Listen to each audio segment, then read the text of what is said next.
Good morning. My name is Nancye. My family moved to Waynesville in 1957. We began attending the Waynesville Methodist Church in 1957, which was located right off the downtown square in Waynesville. My best memories of attending the church there was going to Sunday school.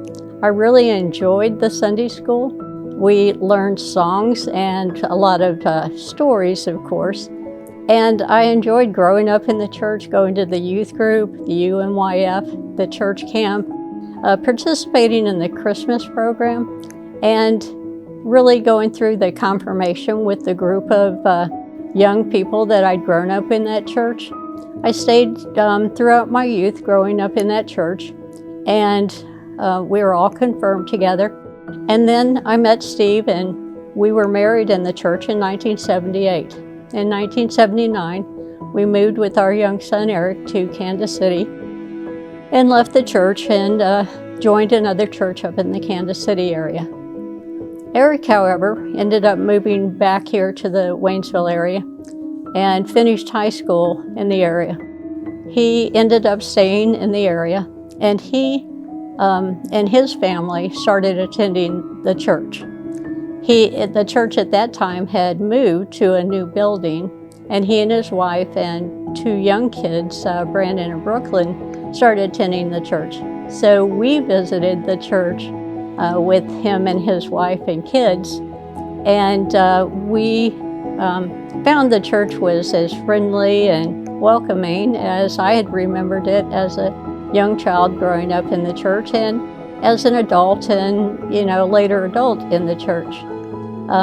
We never expected to move back here, of course, but we did enjoy attending with Eric and his family.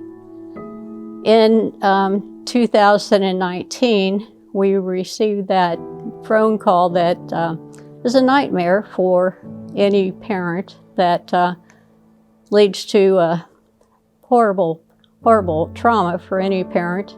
We received that call that Eric had been killed.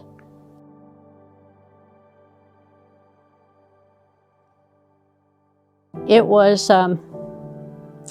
really an earth-shattering trauma for us, and we decided it was best for us to move back to the area.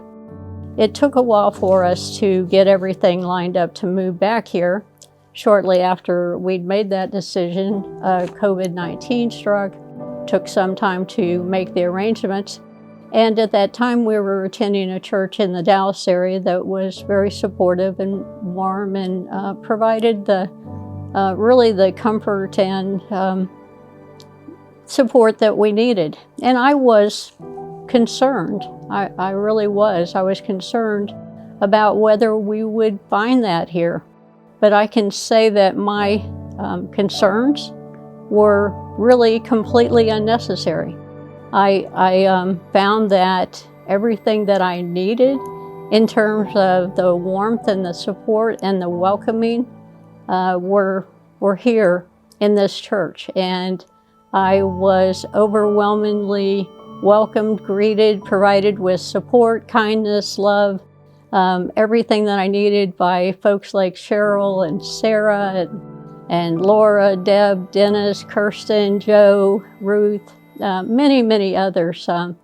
So I have a long history with the church in several different ways and situations, but I love the church, and I've come to feel like it's my home church once again.